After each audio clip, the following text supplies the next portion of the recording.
Welcome to season 5 of the Mindfulness Pilates podcast. I'm Beverly Densham, Mindfulness Pilates teacher of over 25 years and author. I really look forward to bringing you tips to reduce back pain to feel good, as well as working through stress to calm, with relaxation, positive affirmations and inspiration every week to inspire you in body and mind. Feel stronger, happy and calm.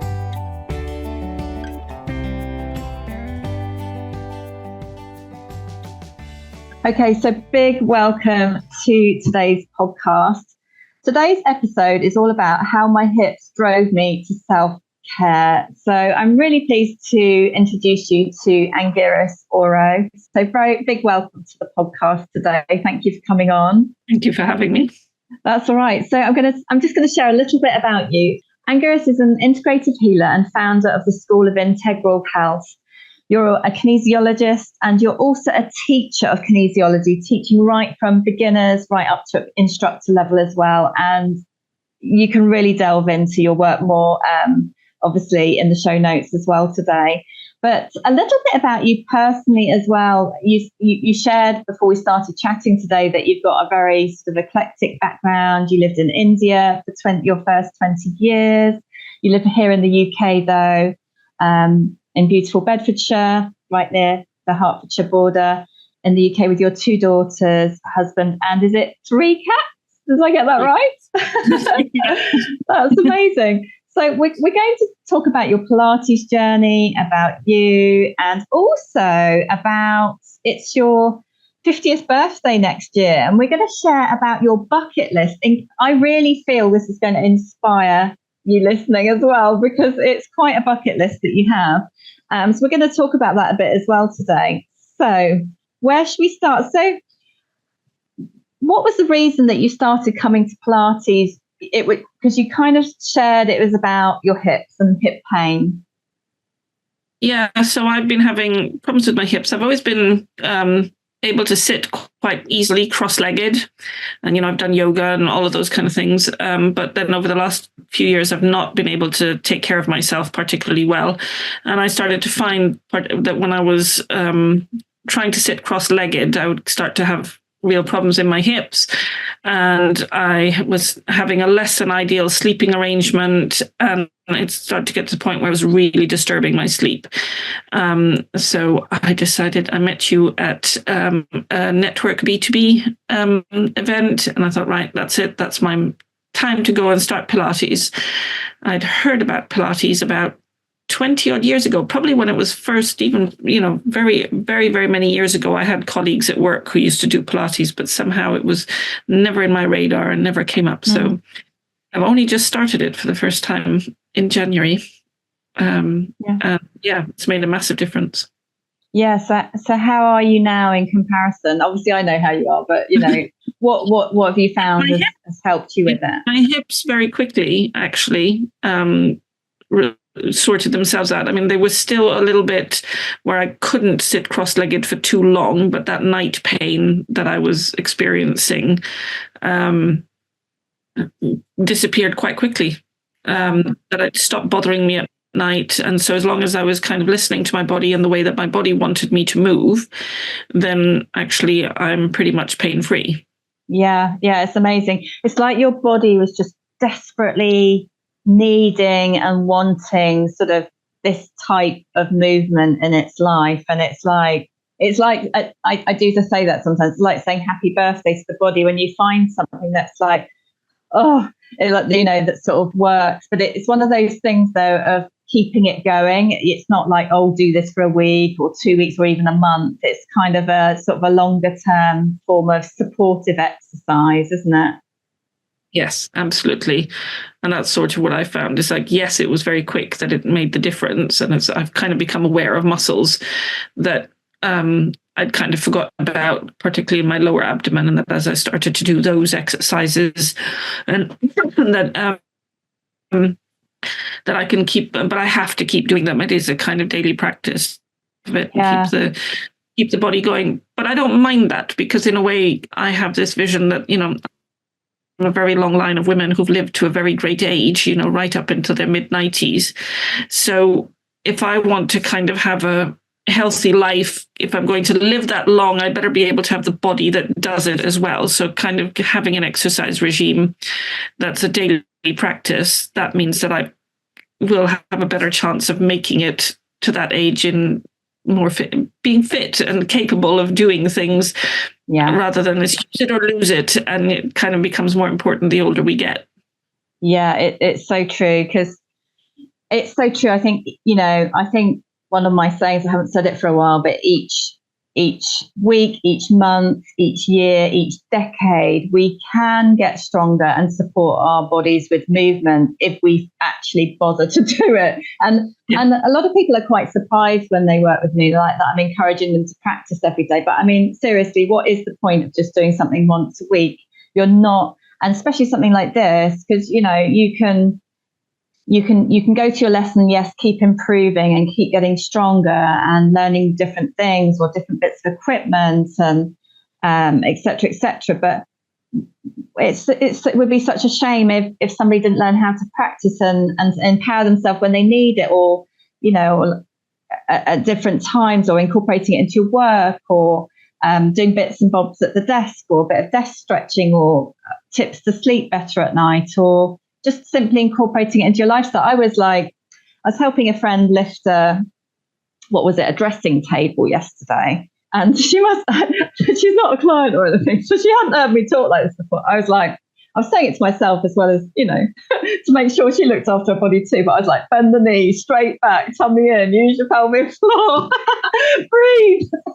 We're lifting this thing in and out of the car, and then to her, her new home, and some of it was a bit awkward, So you kind of got to think about what you're doing with your body. So it's amazing that you're, practicing regularly. It's really great. Something that you said though is that the hip pain brought you along, but then that brought self-care into your life. How did that come into your life? Well, I mean, I've just come out of 3 very, very stressful years with my daughter in terms of her health. And with that stress, it meant that my ability to look after myself was straight out the window, right? I mean, and sometimes it was like the diet went out the window. I was eating rubbish. It was, sometimes it's enough to kind of get through one day to the next. But when you're the body finally kind of starts screaming at you in pain, actually it needs to be, I do need to take care of myself. And so joining the Pilates was sort of the first step towards getting better with that self-care and bringing, the physical back into my life and making sure that I'm doing the regular exercises that I need to do to keep my body moving. Because actually, if my daughter does still need me, if my body's broken, I'm not going to be much use to anybody. So I started having this phrase with her: I have to put on my own oxygen mask first. So I do need to take care of myself so that I can take care of you. So the Pilates and doing the self-care in terms of doing the exercises was the beginning. Then I started to make some more smaller tweaks and changes into getting my diet a little bit better in shape. I've still got a long way to go, but there's that, and also taking time out to make sure that I could start even meditating again. Because all of those things, meditating, journaling, all of that kind of stuff that I used to be quite good at, it all disappeared. So yeah, kind of getting my body back on track. It was like, no, if I don't look after myself, and put my own oxygen mask on, then very quickly I'm not going to be good to anybody. Yeah, it's very true. And I think back to what you're saying about that, about living to a ripe old age and being able to do the things you want to do and have the body, I mean, I teach some clients who are elderly, but they might have been former athletes, but they've ended up with multiple injuries or hip replacements. It's not a guarantee if somebody's 40 or even an athlete in their younger years when they get into later life. And I think, it's a bit of a shock if somebody isn't looking after their body enough, and then they're having falls, but often they're having those unnecessarily because it's just been a decline in not having strengthened their body enough and their hips enough and their legs enough and worked on their balance enough. And all they actually need to do is come along to my lessons and practice a lot. When I say a lot, daily, not necessarily loads, but well, I certainly think that that's quite true in the sense that particularly when you've got people who do, quite a lot of athletic stuff and, high intensity exercise in one form, whether they're running or badminton or basketball or football or any of those kind of things, that care that actually they're not necessarily even listening to their body, particularly because they've taught how to push through pain and push through sort of injuries to kind of keep building themselves. And that creates a stiffness and a tension in the body.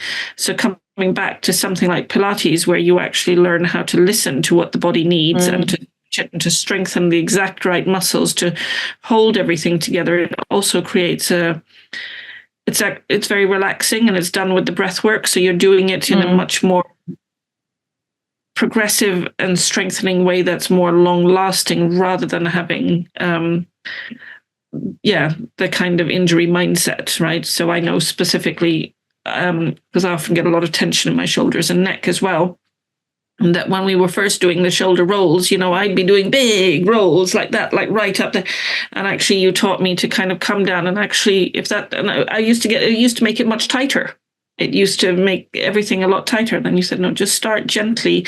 And as we've kind of gone over the months of me gently easing out the rolls in my shoulders, I now can do bigger rolls without it creating that tension thing. So just like reading the body and actually building up to it from very, very small movements is extraordinarily powerful. It is actually, because I have people coming along. I had a new client join recently, and they've done Pilates before, they've done all sorts before. In fact, they do tons of cardiovascular exercise, but they might be injury free, which of course is great. But you can't come along, to Pilates and just do these great big circles with your legs or whatever and do it all wrong. It's just like, and the core stability is there's no core stability going on because there's no body awareness and everything. It's just like, a bit of belly dancing and it's like, there's no core stability going on. So even with an injury-free client, I start with those absolute basics and I'm like, slow down, tiny marble size to start with, and then it doesn't mean they can't build up to football size or whatever, but they've got to get the technique and the alignment and not just do a load of rubbish. I mean, just don't bother. Just don't bother is what I have to say about that one. But yeah, as you say, tiny movements. Or I taught an elderly lady recently as well, like you were saying with the new one, and with the shoulder circles. I mean, she could hardly move to start with, but as you say, she started tiny, and like you said, you could build yours up and. Yeah, and it makes a huge difference. But the listening to the body thing, I mean, I'm glad your body was screaming in pain and you listened to your body, but some people it takes longer for that listening to the body to understand what that means. There was a business friend of mine, and she was sharing of the Pilates that she went to, and even though she's injury free, they were saying work through pain, and it's like, well, actually, this actually wasn't just physical muscles working. This was actually uncomfortable for her with the resistance they were saying to keep going with, let alone her poor mum was who tried it too. So it's always a work in progress. But I think like clients come to see you for that wisdom. They come to see me to make sure that they sort out the technique and get the results that they're after, and not a one-size-fits-all approach. So how do you find, you said, so we've got you back doing 1 minute journaling in class. How have you found that? Oh, I love that. I love the 1 minute journaling, and it just does create a space of focus and stuff in the, and very often whatever comes up on the day feels quite relevant, and it's nice to do that. But it has also encouraged me then to realize that for my own journaling, that I had this idea in my head that to journal, I needed half an hour, I needed an hour, I needed to, be able to have all of this time. Whereas actually, even in a minute, I could write 3 or 4 quite, personally useful, profound sentences that kind of made sense of my day for me or whatever, and that it was, or deconstruct whatever it was that I was feeling at that moment that I just needed. So it's brought that back into my life in terms of, yes, I can do that every morning, or if I want to do it, I can do it in the evening or whatever. And just, it doesn't take much. 1 minute is enough. Yeah, it's amazing how powerful, as you say, 1 minute can be incredibly beneficial. But it doesn't, as you say, it doesn't mean something you can't do it for longer. I mean, I'm an absolute fan of journaling. I'm such a writer. And if I haven't got a pen in my bag, I just don't feel right. I really don't feel right. If I'm without a pen, I'm having to go to a shop and buy a pen because it's like, I've got to then walk to a shop to get a pen. So every time I see you, we pick a positive affirmation card message of the day, which we always do on the podcast for both you and for you listening. So today's affirmation is, my life is magic. I think of one way my life is magic right now. So Angiras, what does that mean to you today? Well, I've been actually quite actively working with magic for the last 2 or 3 years in sort of a manifesting type of way, but in terms of also just actively making decisions that change things. And it's when you kind of make decisions very clearly and then you watch how the universe unfolds it, for me, it often feels like magic, right? And it's not like, it's not complicated to do, that if you just set an intention to make something happen, then if you let that unfold, the magic just, it unfolds magically. So yes, my life is magic, right? And the things that I experience is very magical. And it comes back to what we were talking about, to my 50 things that I want to do before I'm 50. And I started that list earlier this year. And I just said, okay, these are the things. And the number of things that have just spontaneously and randomly just happened, I don't have to put a lot of effort into making things happen. So it feels like magic. So my life does feel very magical. Yeah, I found it so we had a wonderful chat after class 1 week, and you were telling me all about your 50 things on your bucket list. Now, we're not going to cover them all today, but although I have to say it could make another really good podcast episode, but we're definitely going to talk about some of them today. So I think we will flow into this right now. So here's some of the things that are on your bucket list: an immersive art experience, going to concerts, play, being a guest speaker, going on a retreat, horse riding, redecorating your house, sorting your hip and elbows out, polo, ballet, reading, not 1, but 50 books, traveling, and going to Glastonbury. The list just goes on and on. One of the things I found very, very interesting is that you're going on a silent retreat. I am. Tell us all about it. Well, it's I had on my bucket list, I wanted to go on a retreat, and I hadn't specified specifically what retreat. Mm-hmm.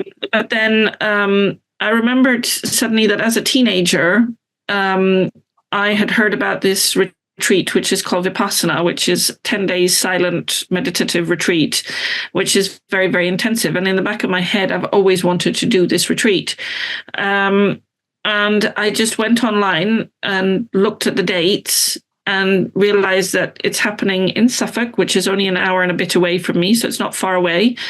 And I got a set of dates which worked really perfectly for me in terms of my husband's shift schedule, so he's available to look after my daughter. And I booked on it, and it can be quite booked up in terms of places, but there was a place, and I got in. So now I'm scared, because 10 days of silence is very full on, and I'm not necessarily a silent person.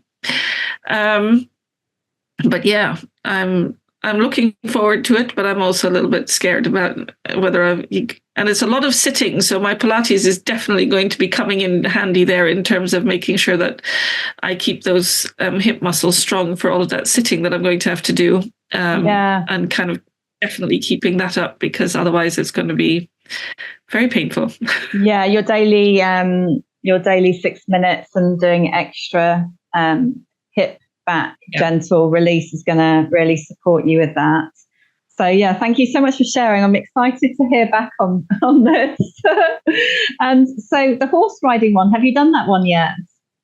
I have actually. Well, I've sort of done it. It's not complete. I've started the process. So I had horse riding on my list, and I was just chatting to one of my clients, And without really thinking about it, I was just chatting. And then, of course, it turns out that she runs stables.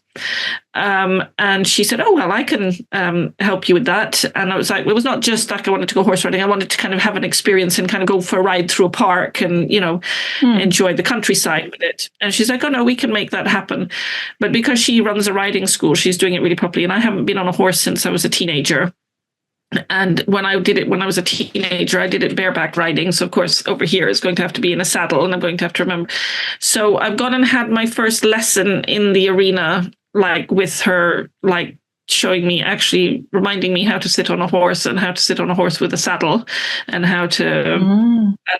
And we're going to have a couple of attempts of actually reacquainting me with horse riding. And then we'll do a nice tour, a hack around the park, so to speak. But it's interesting that what's then developed out of that is I did that experience with my daughter who has special needs, and she's very animal phobic, and she's not, she won't do anything yucky or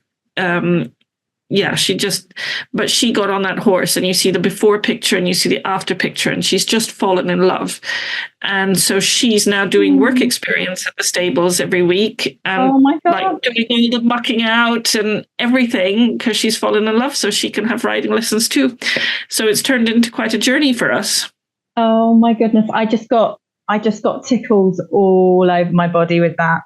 That is just amazing. So something that's on your bucket list has then had that most profound, incredible effect on your daughter.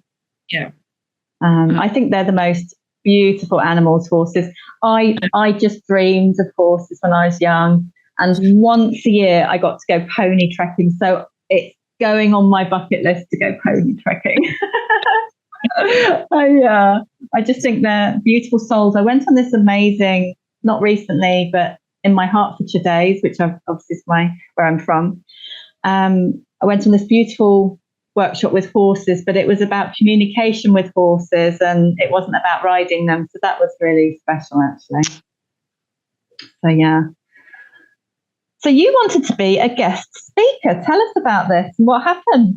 I don't know. I just decided, well, it was one of those things. It was like, throw out there what are the things that how to challenge myself. I'm not very good necessarily at public speaking or putting myself out there. And obviously in the work that I do need to be better at marketing myself. And everybody's on social media now in terms of taking TikToks and selfies and Instagrams and doing all of that kind of stuff. And I really struggle with all of them. So I thought, well, if I put myself out there and I start off as a guest speaker, so it was just on my list. So, and then randomly out of the blue, I got a call from somebody who said, oh, I do this YouTube channel podcasting, and would you come on and talk about what you do? So I did that. And then I've mentioned to you that I did that. And you said, oh, well, come on this one. So now I've done it twice. So all you got to do is say, I want to be a guest speaker. And then lo and behold, you get an instant invitation. That's magic. Yeah. Yeah. That's pretty good, actually, isn't it? That's pretty good. And my concerts were magic, right? Even my concerts were magic because it was like my daughter was really a big fan of One Direction. But we've never been able to go to a One Direction concert because they're no longer together. But she has lots of they've all do their own individual concerts. But because of her condition, she can't be in front of flashing lights, and all their concerts are really flashy. And then, so we booked to go to a different concert. And then we'd heard about one of the boys doing a comeback concert. He hasn't been on stage for like 6 years. And we got an invitation, like he was having a concert in London that night, his comeback concert, which was sold out. And it was that night at 7:00, and at 4:00 in the afternoon, I got a call from a friend saying, do you want 2 tickets to go see him in concert? For free, just do you want to go? So my blessed daughter, she did everything that she could, and we had to sit outside for all the pre-acts because they were all quite flashy. But then in the concert, because of the kind of music he was releasing, it wasn't that flashy. So we had an absolutely lovely time. It was absolutely magical, and we ticked off going to see a concert. Yeah, that's just brilliant. And for you listening right now, what does this message mean to you today? I hope you're inspired by Angiras' bucket list, because I really am. So my life is magic. I think of one way my life is magic right now. I created a vision board for myself. I went to my co-author and friend's vision board workshop earlier in the year. And I think the most magical thing about my vision board, it's just full of the sea. And I have moved to the sea 10 years ago. But one of the pictures on my vision board is just somebody sitting peacefully by the sea. And there's another one, I stuck my face on this lady who's by the sea, and she was just like so happy. And for me, it's magic when I'm like diving under the water and things like that, or just listening to the sounds of the sea. Or so that's what's the magic of my vision board, is what I'm embodying on a daily or regular basis, if that makes sense. So I might not ever do another vision board. I might just have the sea and be that embodiment of magic of the sea, maybe. So back to a couple of other things. We're going to do some breathing for you today. And do you want to tell us one of your favorite breathing techniques? And then we'll go into the breathing and join in together after. What's one of your favorite breathing you do at Mindfulness Pilates? Well, actually, I think one of the things that really attracted me with Pilates when I did the taster session with you, which I did with my father. I don't know if you remember that. Yeah, of course I do, yeah. My father was visiting me and he's like, oh, I'll come in. And he did that. That was good fun. But I like the fact that a lot of the time in the Pilates techniques, you do the actual movement on the out breath rather than on the in breath. So for me, that kind of coincides quite a lot with the kind of Buteyko breathing training that I'd done in the past. So it's all about that.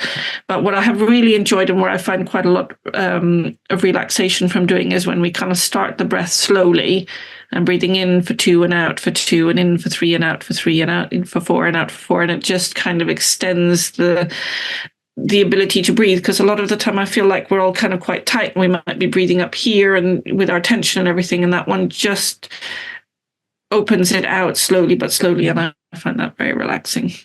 So we're going to go into that beautiful breathing technique now for you, so really we'll join into.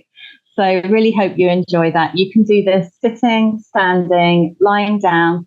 You can do this on a walk as well with your eyes open. But it's up to you. Maybe don't do it whilst you're driving along. So really hope you enjoy that today. Remember to do it really gently, slowly. Listen to your body. Make sure that you don't breathe too deeply or don't go lightheaded or anything like that. That means you've overbreathed. So just nice and calm and gentle. Breathe into the tummy. I'll obviously talk you through as we go along properly. But if you do go lightheaded or anything, as I said, you've overbreathed, and just go back to breathing naturally. And once you feel good, start again and start much more gently and slowly. So enjoy. So welcome to today's beautiful breathing, calming time, especially for you. So sitting, standing, or lying down, all cozy, close your eyes. And you're going to breathe and relax. Breathing in for a count of 1 and out for a count of 1, relax. Breathing into your tummy. And just let your breathing slow down and just start your breathing nice and gently, breathing into your tummy. On the next one, breathing in for 2 and out for 2, relax. And again. This time in for 3 and out for 3, relax. Let your tummy rise and fall and relax. Relaxing your head, neck and shoulders. Your posture is really good but comfortable. And in for 4 and out for 4, relax.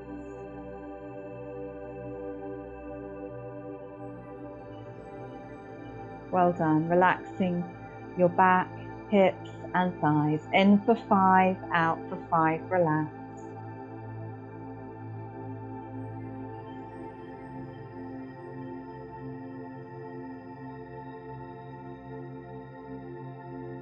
And then starting all over again. And taking your breathing back to 1 again. In for 1 and out for 1, relax. And now in for 2 and out for 2, relax. Relaxing more on each out breath. Well done. In for 3, out for 3, relax.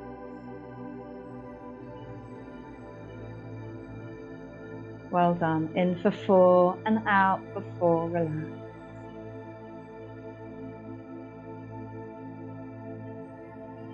Well done. And in for 5, out for 5. Relax.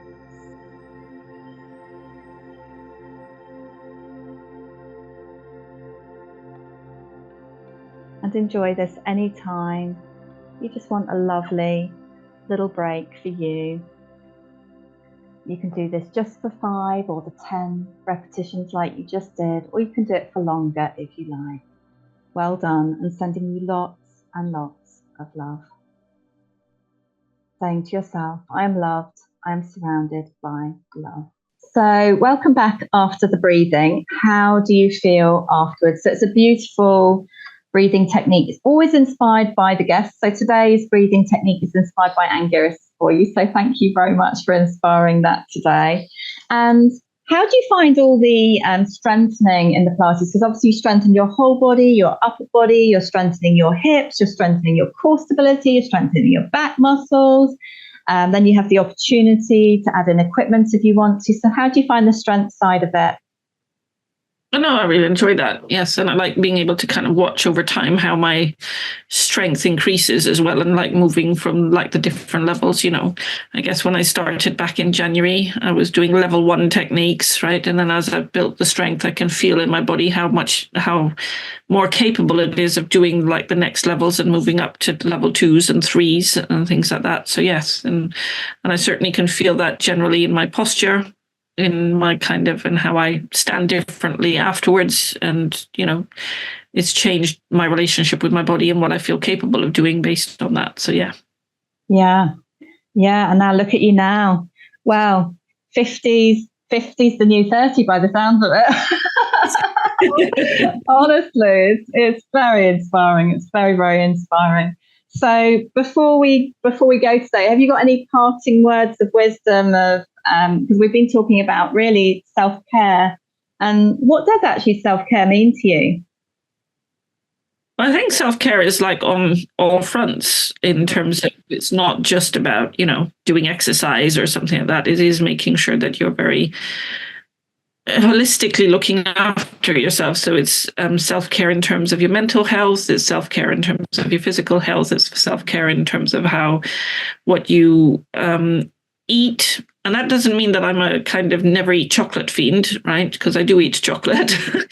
But it is kind of making sure that when you're really craving it, that you understand why you're craving it at that moment or what your body needs at that point. But it's also taking time out, making sure you've got space to relax from the stresses, because I think everybody lives really stressful lives, and life creates additional stresses. So like in my case, I've got a child with special needs. So that means, that creates a whole host of other challenges in my day that perhaps somebody who doesn't have a special needs child doesn't relate to. But that doesn't mean that they don't have their own challenges that don't mean anything to me, right? So I think the more you can create self-care and space for yourself, that creates a lot of resilience. And also this idea for me is quite strong that you could be living until, who knows, we're living longer and longer and longer now, that looking after yourself is also future-proofing yourself. What you do today counts towards how you are in, 20, 30 years from now. And enabling you to make that happen, because even there was one podcast interview with a chiropractor, Rob Spratley, and, bad posture can actually shorten the length of our life. And some people don't know that, or it can create heart conditions for some people, and some people don't know that, and it can make people unhappier. And there's so many reasons why. And then the weight of the 12 pounds-ish head, if it pokes forwards into bad kyphotic round-shouldered banana posture, that then puts tension and stress on the spine and the muscles, and it goes out of alignment, and it's just like, and there's so many reasons to look after it all, as you say, so many reasons. So many reasons. So before we go, and of course, another way people can look after themselves is obviously with kinesiology. Now, I'm a big fan personally for a very long time, I had kinesiology for myself every single month. But I think that's also a great support to have other modalities that, that support everything. What's kinesiology done for you? Oh, kinesiology for me is kind of like a way of life, right? Yeah, that's probably that's probably what I would say as well. Because the thing is that with kinesiology, yes, it's the muscle testing, and you have a conversation with the body, and you kind of get to the root of what's going on for somebody. But the conversation is, what's happening for you physically, what's happening with you emotionally, what's happening with you nutritionally, what's happening with you energetically, and so my brain is always thinking of all of those aspects. Everything has to be completely integrated, right? So it's like, so for me, it is a way of life in the sense that I'm always in every aspect. It's like, how am I taking care of this part of me? How am I taking, and it's not just one thing on its own. And when I'm working with a client, it's not just about, they've got a food sensitivity to something. It's why have they got the food sensitivity, and what impact is that having on their physical, and what impact is that having on their emotions? And actually, as you make the changes, then actually how it impacts their whole life and how they can go off and live their best lives. So all together. Yeah, it's absolutely fascinating. So if you do want to look after that side of things, then all of Angiras' details on her kinesiology and much more than that, or you actually, want to expand your practice or learn how to do it for friends and family, then obviously you actually are a teacher of it as well. So my sister did one of your kinesiology courses and highly recommended it. But yeah, if you want to take your health and preventative health to the next level as well, not just with the problems, then it's incredible. So check out Angiras in the show notes. Before we go, any parting words of wisdom you'd like to share about your Pilates journey, or to help you listening today? Well, kind of keeping with the theme of what we've been talking about, I guess it's like just remembering how important self-care is, and that doing 6 minutes a day of Pilates is good for self-care, as is doing 1 minute of journaling is good for your mental health. And taking those very, very small steps in lots of different ways is all vital for keeping us going and making us resilient in our health and well-being generally. Yeah, that's great words of wisdom to finish with today. Thank you so much for being a guest. And please let us know if you listen to the podcast, and please let us know if you end up writing a bucket list too, or even just one thing on your bucket list, because I thought that was very inspiring. So thank you very much, Angiras, and lots of love. Thank you for having me.